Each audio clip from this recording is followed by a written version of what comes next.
Hey guys, welcome back to the Bucket Think Tech. We're in the round of rapid fire comic book reviews, and we'll get right into it with Batman the Night issue 3 by Chip Zdarsky. So, when we last left off, we saw Bruce essentially learning under a not Catwoman character, like this professional female thief, and it was going alright until, robbery didn't quite go right, and the police were there investigating a series of murders.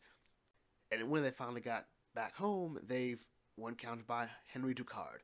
Now, it's interesting because in most Batman stories, Ducard is the one who trains Bruce. Like everything that Bruce knows for the most part, he learned from Ducard. And Nolan played around with that a bit in his Batman trilogy. But here, yeah, we're possibly seeing a slight divergence, or at the very least, how they meet. And Ducard is actually investigating uh, this whole murder scene going around here, but he's also been hired to look for Bruce by Alfred. And Bruce and Ducard sort of realized, yeah, he was not hired to bring him back. He was really just hired to make sure that Bruce was all right. And Ducard's like, yeah, this is some rich boy crap here, but he also gets a good view of Bruce, a good measure. I'm like, okay, I see what you're doing. All this stuff you're doing, you're learning. You're trying to get your armor ready, but you're still not there. Ducard also just really doesn't care. He's like, all right, I got you, so you gotta call Alfred, and I can get my money, and we're all good. But also, I want to investigate further on these murders, because this is some real psycho mess going on here. And so, Ducard, like, okay, so here's what's gonna happen here. We're gonna arrange for the buyer, we're gonna arrange for someone to buy this, and we go from there. And what's interesting about it is, Ducard sort of appeals to Bruce, primarily because everything Ducard says is going to happen, what this killer will do, he does. And as Ducard says, it's my job to get inside the heads of these people to understand how they think. And I think that really is the last bit Bruce may be missing here, or at least one of the key components. Bruce doesn't know how they think, and it really is going to affect however he wants to do his later job as Batman is. And ultimately, this story really is about Bruce sort of coming to terms with a lot of what's been going on in his head. Not really long term coming to terms, because there's still about, I think, 7 more issues of this to go through. It's like a 10-issue series. So, what this final story is really Bruce sort of coming face to face with his anger in a way. Because when he finds out that this killer was also like him, was also someone who lost his parents, was an orphan, he then sort of understands how they think, and he takes it a bit too far. Like, he sort of lets his anger and rage out on this killer who's essentially unleashing the same hurt that he's been feeling, that they should be feeling, on other people. And really, that's what this first story was. The first story was sort of us getting into Bruce's, not really Bruce's head, but seeing where Bruce is at this point, and now this is him sort of trying to really come face to face with, because he never trusted Hugo Strange enough to open up to him fully. And now, here, when face to face with almost a mirror reflection of himself, at this point in his life when he could be anything, he lashes out at that, and realizing that he's got a bit of a darkness to him, a bit, and it's a bit frightening. So he calls Alfred, tells him, hey, he's okay, that he loves Alfred, that he realizes that Alfred's always been trying to look out for him, how was his best interest. And he's saying, like, I'm not ready to come home yet, but I want you to know that I love you. And it's really sweet and touching. My only downside with the story is I wasn't quite as engaged with it. I think that's more on me in this point, because I really didn't go into the finer details, because the finer details didn't stick with me, but overall it was still a really fun, solid story. This is a story that sells Bruce Wayne more than anything else. And what we're really seeing is the making of the man behind the cowl. And again, that's fun. That's fun. Next is Nightwing, written by Tom Taylor. And here's the thing. Tom Taylor's Nightwing is solid, but we're sort of lacking in oomph despite everything that's going on. So Blockbuster and company, like the bad guys of Bloodhaven, they're not a fan of what Dick Grayson's doing with this whole, fixing Bloodhaven. We're the corrupt criminal 1%. We got to fix that. So Blockbuster, realizing that another attempt on his life has failed, they're gonna call another one in. La Agent, um, Funbre, something French, something the French agent will call them. And it was like, is that necessary? Calling that guy necessary? It's calling them necessary? And Bob was like, yeah, we gotta do it. We gotta do it. We gotta up the stakes more. And so yeah, at his Dick Grayson's apartment, he and Haley, sleeping, getting some sleep, get a text from Barb's like, you gotta get out of there. You gotta get out of there. Dick Grayson grabs his puppy. He hits the alarm. Like, okay, all right. They try to evacuate everybody out. And like, so what's going on here? Well, La Agent fires missiles from an airplane at Dick Grayson's apartment building. So yeah. Dick's able to get just about everybody out. I think he got everybody out. But he gets hit with a rock and is knocked out. But luckily, at the house of Wally and Linda West, they're like Dick Grayson's best friend, Linda gets a message. So there's been an explosion of Bloodhaven, and that the apartment building is Dick Grayson's. And Wally finds out. He goes down there, gets all dressed in costume, and he clears away as much debris as possible. And he finds Dick. Or as he is in Nightwing form, like, okay, yeah, my best buddy's here. Even Nightwing says, this is my best friend. And Nightwing wants to go in and investigate, or more probably go in as Dick Grayson and investigate. But Wally points out that, hey, everyone thinks that you're gone. You should use this time to really recuperate, to sort of get back on your feet, because he hasn't been sleeping. He hasn't had a really good night's sleep because, someone's out to kill Dick Grayson. If someone's out to kill Nightwing, he can just go back and be Dick Grayson. Now someone's out for Dick Grayson, so, just take this time to relax, sleep on the family couch, and do your thing. Just relax. And it's fun. It's touching in its own way. We see Jai and Iris, and that's fun. It's tender, and they get to play with Haley. And now let's try to figure out who's trying to kill me. All right, let's go through the net here. Like, we know pretty much who's trying to kill me. And yeah, it's fun. It's fun. The problem is, though, I don't think this has been set up enough to care. Like, even Dick Grayson's sister hasn't had much to do here. Like, there's not much. Like, she gives the warning to Dick about the attack on his apartment, but that's kind of it. Like, she doesn't do much in this story. And then, of course, in Gotham, Barbara is, taken hostage because, she's Dick Grayson's girlfriend, although even Barbara's like, yeah, we haven't really quite solidified on what our relationship is.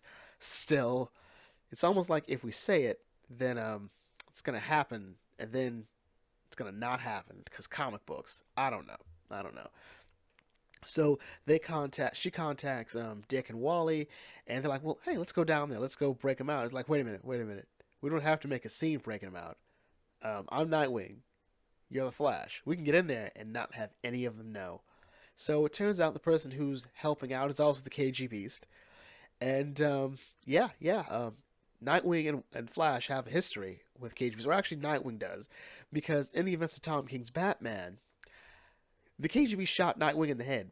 And so Wall's like, this is the KG Beast? Yeah, the guy shot you in the head? And Wall's like, oh, there's a long list of people who want to have some words with you. Luckily, I got to you first. And I'm like, you know what? That is like the best part of this whole thing. It's just Wall's like, oh, this is going to be beautiful. Overall, this story was all right. It feels like Taylor's kind of dragging his feet a bit with the story, because even the KGB's, upping the stakes. KGB doesn't up the stakes here. The attack on the apartment building does, but I'm not seeing much of the actual progress that Dick Grayson is trying to make on Bloodhaven here. I don't know. It feels like he's trying to tell the Court of Owls story, where Bruce Wayne wants to help improve the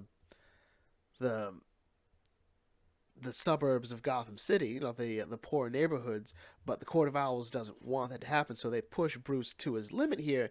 Here I'm not quite seeing it. But whatever, overall, it's solid, just not amazing, which I think sadly sums up this run here. And finally, we have a real gem here, Batman Beyond the White Knight by Sean Gordon Murphy. I'm sorry, Sean the Goat Gordon Murphy, because Sean Gordon Murphy so far, he's been on a winning streak. His Batman White Knight, Batman Curses the White Knight, Batman White Knight Presents Harley Quinn. These have all been really great, fun stories that could only exist outside of continuity. And when this was announced that he was going to tackle Batman Beyond in some form, I was like, let's do it. Let's do it. So this story opens up with Terry McGinnis with instruction from Derek Powers to infiltrate the Batcave and pull out the bat suit that Bruce had made. Like, apparently Derek Powers had helped make some of the technology that Batman had used, but this bat suit here, was one that Bruce made specifically by himself.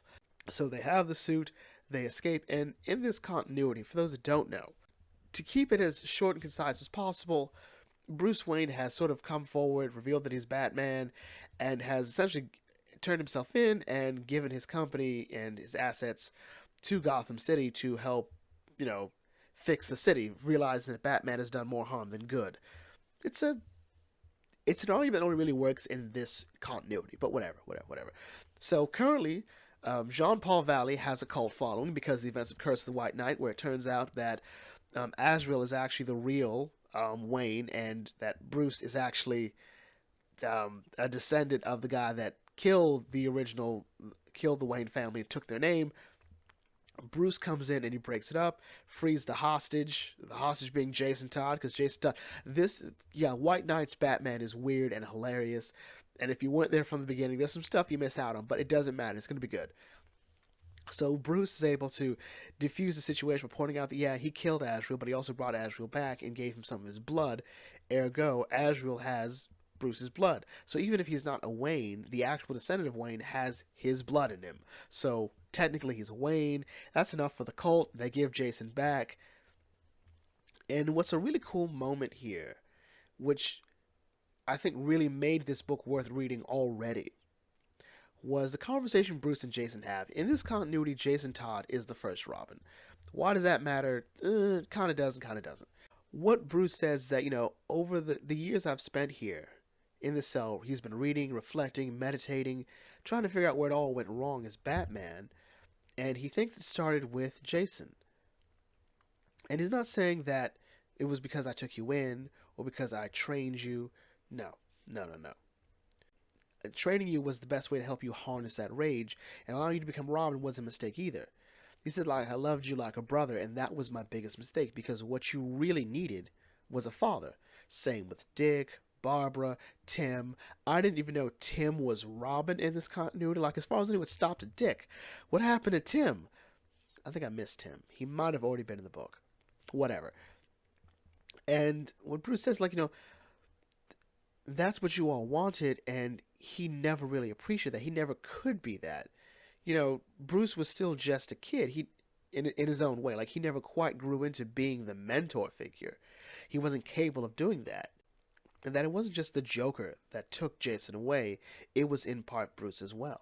And one of the reasons why Bruce was, moved to Stonegate was so that, he was hoping that Jason would come visit him. But no. So, and he said, this is the only chance I can talk to you. I'm going to just use the chance to say how sorry I am. And this tender moment is interrupted by Dick Grayson, who's a member of the GTO, and is working with a bunch of new tank equipment, and even the uniform is like Batman in white. And Bruce sees that on the tank it's the Wayne Powers name on it. It's like, wait, what's going on here? What's going on? What are you guys doing with my name on those tanks? Why do you all look like Batman? And it turns out that Derek Powers came in. So after Bruce came forward and wanted to give the fortune back to Gotham City, and it worked for a while, especially in places like Blackport, but Derek Powers came in, and he was CEO of Wayne Motors. He was able to stop the company from being dissolved. So he took it, and he got the city to give millions from the Wayne charity funds to build new bat tech for bigger, better, crime-stopping technology. And Bruce what about everything else they try to do? The outreach programs, the money for education, offsetting people's taxes. that didn't happen. And even the GCPD has been split up. Commissioner Gordon, Barbara Gordon, and Commander Grayson, they haven't been getting along. And so Bruce so wait a minute. So you're telling me that Powers hijacked the Wayne fortune to make himself richer, that he stole my company and turned it into a weapons manufacturer, and that Gotham is now a police state being controlled by an army of supercharged Batmen?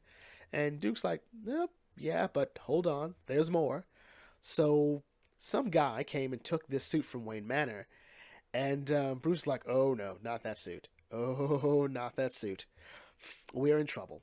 We're in trouble.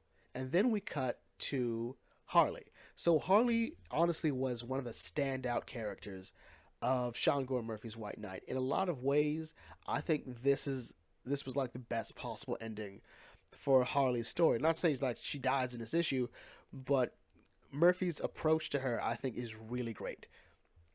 So I gotta say now, so real quick. At one after the whole events with Jason, when Joker took Jason and presumably killed him, Harley left Joker. Like she's like, this is too much, I can't do it. And she even years later tried to help him get sane. And their entire story is actually really tender and sweet and tragic. And Harley's been trying to move away from that sort of life. She's been trying to raise her twin children, Bryce and Jackie, to be a bit better, to be better than that. And so it turns out, with all the news going on of a new Batman, Bryce like, so does you think Uncle Bruce knows about this? Because they used to visit Bruce, like Uncle Bruce. Like I still think that those two, like Harley and Bruce, should hook up. I think they should. Anyway, Harley's on edge, like, you know what, we're not going to talk about it. We don't talk about Uncle Bruce anymore. We don't talk about Bryce anymore. We don't talk about Bruce anymore. I love it. And she sort of lashes out a bit, but that's not the only problem. Like, she points out that it hasn't been easy without Bruce. I'm like, so wait a minute, like, what's going on? Like, I know these two kids, Bryce and Jackie, are Joker's kids, or they're Jack Napier's kids. But what was I don't know. I think it sort of speaks to Harley that she really did and still does need someone like Bruce in her life. But anyway, their attempts to sort of patch their little argument up is sort of ruined by the arrival of the other child, Jackie. And Jackie's going down a real dark path here. She found this old Batman shirt, and it's like, she says like it's old stuff. She calls her mom Puddin', which, Harley doesn't like because that's a Joker thing. And she points out that there was blood on it. And she's like, is it Dad's blood or Uncle Bruce's blood? And Harley goes, that was not Joker's shirt. That was Joker's shirt, not Jack's. And Jackie goes, there's no difference between the two, which Harley snaps out. And it turns out Jackie has learned something. And it's really helped set her down the path, but Bryce also points out that Jackie's been getting teased, namely because it seems that everyone knows who their dad is, like who their dad kind of was. So in the events of Batman White Knight, Joker became sane and became the character Jack Napier. We find out that Jack Napier was who Joker was before, and that was the one that Harley married, Jack Napier. Joker is essentially Jack's mental condition deteriorating fully and becoming the Joker. So, that's the stigma they have to live with. And apparently Jackie's found out that Harley Quinn killed Joker. Essentially, Harley killed their dad. So, yeah. So, meanwhile, Bruce is trying to break out. Well, Bruce is breaking out of Stonegate, and he's going to figure out exactly what is going on, trying to stop this whole thing. And Jason meets with him, and Jason gives his side of their conversation, and he points out that you've refused visits from Harley, Dick, Barbara, and everybody, and Bruce says like they need to move on, and so do you. And Jason says like, you know what, you didn't fail me, Bruce. I failed you because I got caught. And this has sort of happened before. Jason sort of realizing that he had as much. He shared as much blame for what happened to him as much as Bruce did.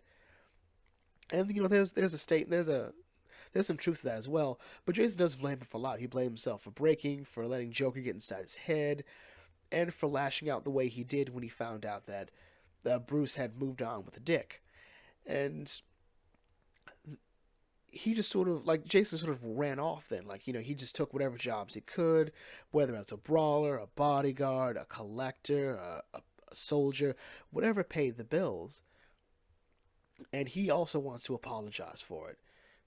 And Bruce says, like, you were never replaceable. Like, Dick didn't take Jason's place. All Dick did was take Jason's space. The space that was left by Jason's absence. And Jason's like, without you, I'd have probably crossed the line sooner. I might have ended up on the receiving end of Batman, and that you kept me out of prison, Bruce. And Bruce goes like, all right, look how well that turned out. And apparently, at one point, Jason had his own Robin. I'm like, okay, I can't wait to read that. And so Jason's like, you know what? Fine, I'll give you 10 minutes before I have to sound the alarm. So he goes down there. He goes to track. He goes looking for Powers and the new Batman, and he hears a voice, and that voice is Jack Napier, aka the Joker. And I'm just like, what's going on? What's going on? So Sean Gordon Murphy, I think, does a really great job here. I think Curse of the White Knight started off a bit weird, a bit. I wasn't a big fan of that one out of the 3 ones he's done so far, but this one here is amazing. I love the shadows in the background. Like, certain characters have their shadows be who they used to be. So, for this picture here, Jack Napier used to be the Joker. Bruce used to be Batman. The shadow in the back is of Jack as Joker and Bruce as Batman. I love it. I love it. This is really great. I'm happy to see him doing something else again with this world again. I hope this is it. But yeah. So anyway, with that in mind, if you're new to the Bucket Think Tank, if you like, comment, share, subscribe, check out some other videos, and I'll catch you all later. This is the Bucket Think Tank signing off. Thanks for watching, and as always, may your fandom serve you well.